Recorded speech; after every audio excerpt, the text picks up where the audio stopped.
choma meli zako zote. Hii ni falsafa ambayo kila nilipoitumia imeweza kunisaidia kufanya mambo makubwa kwa muda mfupi, na watu wengi pia ambao nimeweza kuzungumza nao wameweza kuisoma, kunisikiliza nikielezea, imeweza kuwapatia matokeo makubwa sana, kwa sababu ni falsafa ambayo bila kujali una rasilimali ndogo kiasi gani au uko kwenye situation gani ya maisha yako, basi inaweza kukupa matokeo makubwa sana. Na mwaka 1519 kapteni wa kikosi cha wapiganaji takriban 500 kutoka nchi ya Hispania wakiwa wamekuwa na meli 11, huyu kapteni alikuwa anaitwa Commander Hernan Cortes, walivamia kisiwa kimoja hivi cha nchini Mexico kinachoitwa Veracruz.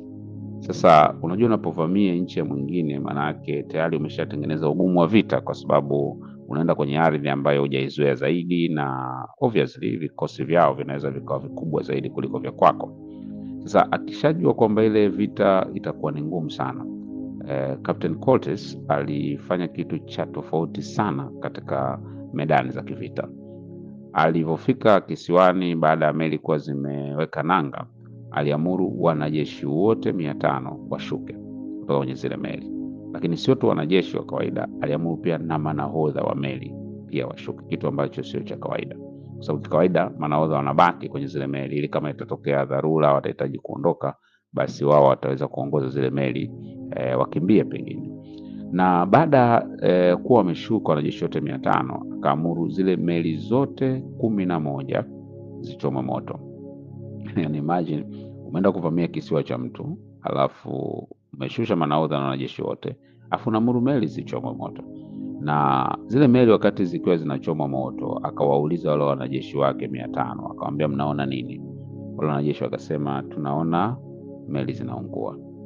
Baada ya hapo akawaambia tafsiri yake, akamwambia hizi meli zinaungua, tafsiri yake ni hii hapa, ni either tufe wote kwa kushindwa vita au tushinde vita, ila hakuna namna tunaweza tukakimbia tena. Uingereza aliwaambia kwamba we either all die or win, but no option for retreat. Ingawa wanajeshi walikuwa ni wachache ukilinganisha na wale waliokuta kule kisiwani, idadi yao ilikuwa ni ndogo wa wanajeshi 500, lakini waliweza kuwashinda maadui zao. Kwa nini? Kwa sababu hawakutengeneza mpenyo wa kukimbia kama vita ingekuwa ni ngumu sana.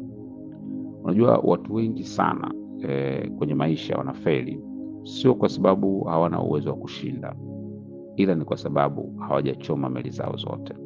Yaani hakuna kitu kinaitwa determination ya hali ya juu ili kupata kile ambacho anakitafuta. Kama wewe hauko tayari kupoteza kidogo ulicho nacho ili upate kikubwa unachokitafuta, utabakia kama ulivyo. Kuna watu wengi sana ambao wako kwenye situation ambazo ukweli ni kwamba hawezi kuendelea na vitu vyote viwili, lazima wachague kimoja. Yaani unaweza kukuta mtu yuko labda kwenye biashara na pia anafanya kazi, na pointi aliyofikia lazima amue kitu kimoja, either amue kuwa mfanya biashara moja kwa moja au amue kuwa mfanya kazi moja kwa moja. Watu wengi wakifika point kama hii huwa wanakuwa na uoga wa kufanya aina hiyo ya maamuzi, na matokeo yake wanaendelea kudumaa katika namna ile ile na hawakui tena.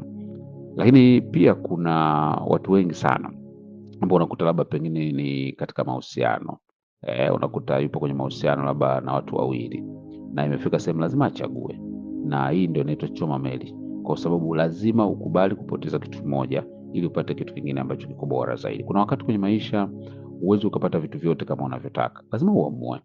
Kwa hiyo lazima ufike sehemu ambayo utafanya maamuzi ambayo yatakusaulisha au yataleta hasara upande mmoja, ili ya kutengenezea ujasiri wa kuendelea katika upande wa pili.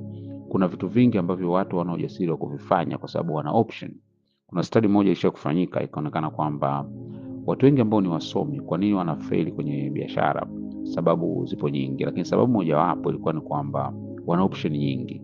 Yaani mtu anaweza kusema nikifeli bwana, basi nitaamua tu kutafuta kazi ya ualimu kwa sababu nina taaluma ya ualimu. Lakini kuna mtu ambaye hana option nyingine isipokuwa kufaulu kwenye kile kitu. Sasa huyu ndio mtu ambaye anafanikiwa kwa sababu ameshachoma meli zake zote. Na wewe pia lazima uchome meli zako zote. Yaani maana yake lazima uamue kuachana na kitu fulani au na vitu fulani kwa 100%, ili uweke nguvu zako katika jambo lingine pia kwa 100%. Kwa sababu usipoamua kufanya hivyo, ina maana utakuwa ni mtu ambaye uko double minded. Yaani ni kwamba upo lakini haupo. Swali ambalo leo unatakiwa kujiuliza ni kwamba uko tayari kuchoma mali zako zote na uweke 100% ya nguvu, akili na moyo wako katika ulichokichagua. Usipokuwa hivyo, manake utakuwa ni mtu ambaye unafanya vitu vingi lakini matokeo yaoni. Watu wengi wanafanya vitu nusu nusu. Ukiweka input ya 50%, it's likely utapata matokeo madogo hivyo hivyo. Lakini mtu ambaye ameweka 100%, manake atapata matokeo makubwa zaidi. Kwa na wewe ni hivyo hivyo katika maisha yako. Kuna vitu ambavyo ukweli ni kwamba hauwezi kupata matokeo makubwa kwa kuweka vitu vidogo. Choma meli zako zote. Kuna mambo ambayo unajua kabisa natakiwa kuyafanyia maamuzi. Kuna vitu kwenye maisha ambavyo vinaitwa once for all. Yaani uamue mara moja na ndio ufunge huo kurasa. Kuna vitu huwezi ukaendelea kuvijadili kila siku. Huwezi ukaendelea kuvifikiria kila siku. Huwezi ukaendelea kuvipanga kila siku. Inabidi uamue mara moja kwamba nimeamua kufanya hiki, kimeshakamilika na achana nacho, naendelea na kitu kingine. Usipofanya hivyo, tafsiri yake ni kwamba utaendelea kudumaa kwa muda mrefu sana. Kwa hiyo ni vizuri kujikagua na kuangalia kwenye maisha yako. Kwa mfano kwa sasa hivi, je, ni vitu gani ambavyo unaviona vinakusababisha ushindwe kuendelea mbele kwa sababu ya kutokuchukua maamuzi thabiti? Ukishavigundua, basi amua kuchoma mali zako zote. Wakati mwingine zikani mahusiano, kuna mahusiano ambayo yamekuwa kuchelewesha sana. Kila wakati ukitaka kupiga hatua unakuta yenyewe ndio amekuwa ni sababu ya hicho wewe kurudi nyuma kila wakati. Na umejikuta kila wakati kama mtumwa unapiga mark time, unaenda mbele unarudi nyuma. Wakati mwingine inawezekana aina fulani za marafiki ambao unakuta wenyewe wamekuwa ni sababu. Sasa hivi vitu vyote inabidi vibadilishe. Useme kwamba mimi from today naamua kabisa kuanzia leo natengeneza mwanzo mpya, sitarudi tena kule nyuma, natengeneza a new beginning. Usipokuwa na maamuzi kama Commander Helen Cortez aliyoyafanya, maana asingeweza kushinda vita. Hakushinda vita kwa sababu alikuwa na rasilimali nyingi, alikuwa na pesa nyingi, alikuwa na uwezo mkubwa. Hapana, alishinda vita kwa sababu ya determination. Na wewe pia unatakiwa ujue kwamba sio kila vita unashinda au kila kitu unafanikiwa eti kwa sababu una rasilimali nyingi, una connection. Hapana, kuna watu ambao wana elimu, wana pesa, wana connection, wamezaliwa kwenye familia nzuri, wana fursa nyingi sana, lakini bado wanafeli. Haujauje huko na mtu anapewa kila kitu, anapewa mtaji, anapewa kila kitu, yani kila kitu anapewa, lakini bado anafeli. Kwa sababu kwenye maisha ufanikiwi tu kwa sababu una kile kitu au rasilimali. Ndio maana ukuta watu wengi ukimuuliza na kwambia unajua mimi sina mtaji au mimi sina connection fulani au mimi sina fursa au historia yangu ilikuwa hivi. Ni kweli hivyo vinaweza vikawa ni sababu ambazo zinaweza kusababisha usifanikiwe kwa haraka, lakini ukweli ni kwamba mtu mwenye determination ndani yake ana kitu ndani yake, anasema bwana, mimi lazima hichi nifanikiwe, mimi lazima hiki nistawi. Hata haijalishi anakutana magumu kiasi gani, huyu mtu atafanikiwa. Kama amechoma mali zake zote, anasema bwana, piga ua, hichi kitu mimi lazima nitoboe, lazima nifanikiwe, lazima nikipate, lazima nifike. Huyu mtu juhudi zake zitakuwa za tofauti. Na ukianza tu kuwa mtu wa namna hiyo, kuna kitu kinaitwa law of attraction. Utaanza kuona vitu, fursa, watu na mambo yanatokea ili kukusaidia kutimiza lengo ulilonalo. Wewe nikikuuliza leo katika kitu unachokifanya, hivi kweli umechoma mali zako zote au bado una option nyingi ambazo unasema ikifeli nitafanya, ikifeli nitafanya? If you have too many options, you will never succeed. Ukiwa na option mengi kila wakati kwenye maisha yako, hutafanikiwa.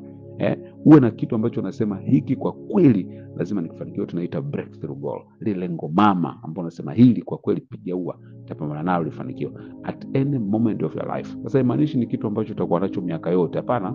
Inabadilika kulingana na season na phase ya maisha yako iliyoko. Kila awamu ya maisha yako kuna lengo fulani kubwa ambalo lazima ukimbizane nalo uweze kulikamilisha. Choma mali zako zote. Usiwe mtu ambaye una alternative mengi sana hiki na mwisho siku utakuta haujafanya chochote kile. Amua kwenye kitu gani ambacho umeamua kufanya, kisha usiangalie nyuma tena, songa mbele.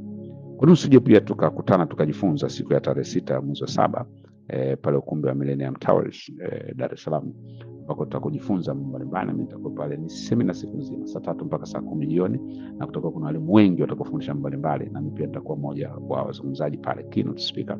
Nitakuwa nikizungumza namna unaweza kujitofautisha katika unachofanya. Haijalishi unafanya nini. Mimi nimefahamu mbalimbali, nimekuwa kwenye ajira, nimefanya biashara, nimekuwa mzungumzaji. Haya mambo yote ninayofanya, nimeona kuna vitu ambavyo na siri ambazo ukijua zinaweza zikakutofautisha bila kujali nani anafanya kama wewe. Kwa hiyo unaweza pia ukaja ukajifunza na ukajifunza kwa wengine wengi ambao watakusaidia pia kujua. Unaweza kupata tiketi yako mapema sana kwa shilingi 30,000 kabla hazijaisha. Unaweza kupiga namba 0758 498 373 0758 na utakuja pale, utanunua, utajifunza mapema. Wahi mapema, kwa sababu kawaida watu wanakuwa wengi, wanajaa, na ni vizuri upate nafasi yako na tiketi yako mapema. Tukutane tena wakati mwingine wakati wa kujifunza kwenye Life Wisdom Series, and see you at the top.